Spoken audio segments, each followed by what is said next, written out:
Q교의 사건 백서 5번째 영상입니다. F와 A가 만나 얘기를 한 뒤 피해자 A의 증언을 녹취한 날인 월요일은 사실 확인과 진술 녹음 등의 절차를 거쳐 이 일을 정식으로 해결하기 위해 모이기로 한 첫날이었습니다.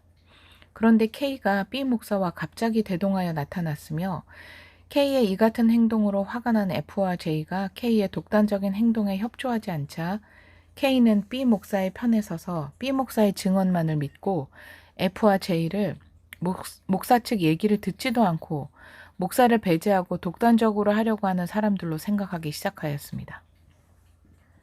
여러분들은 어떻게 생각하십니까?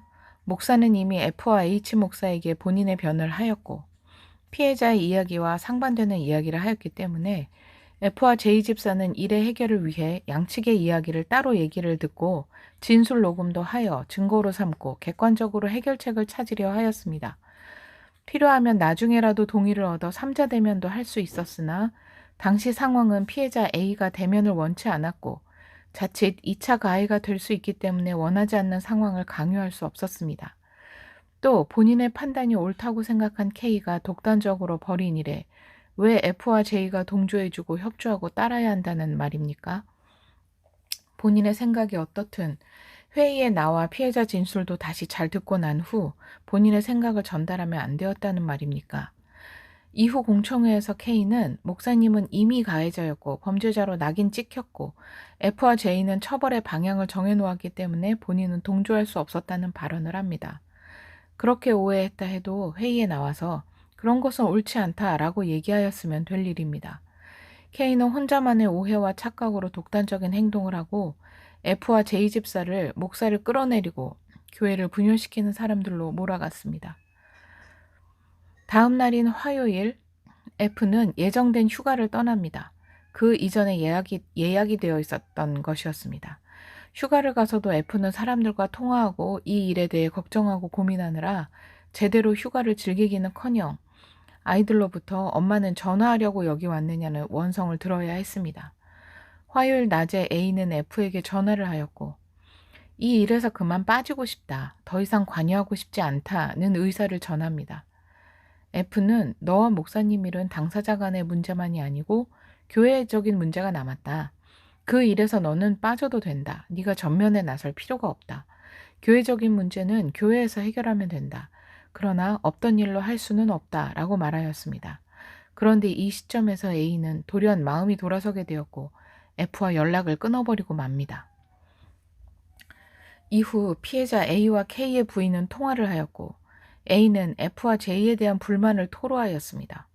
더 이상 관여하고 싶지 않다고 했더니 넌 빠져 라고 했다며 목사에 대한 배신감이 크다고 냈던 헌금을 다 돌려받을 거라고 했다는 둥 월요일에 했던 대화들을 미주알 고주알 얘기했는가 하면 자기는 힘든데 휴가라고 놀러 간 것도 서운하다는 얘기 등을 한 것이었습니다.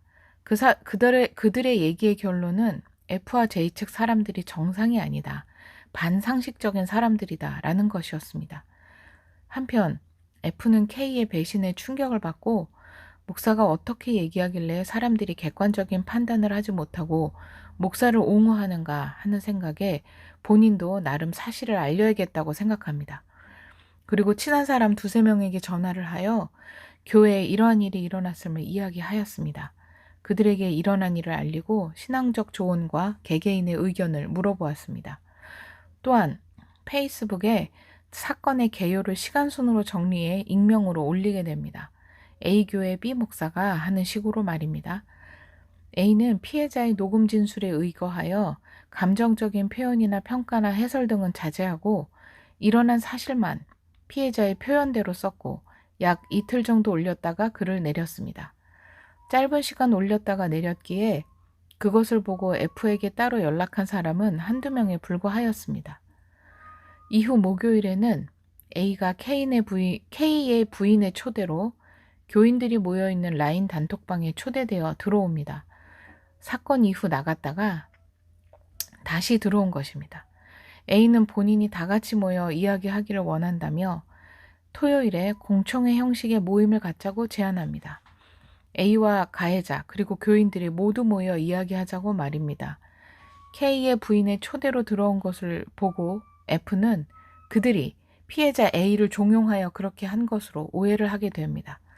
그 단톡방에서 K는 두 분에게 실망하였으며 교회를 음해하는 거짓말을 퍼뜨리고 다닌다는 명예훼손에 해당하는 발언을 하였습니다. 그리고 F는 그 단톡방에서 분노한 나머지 이것은 성범죄 그 이상도 이하도 아니다 라는 폭탄성 발언을 하게 됩니다.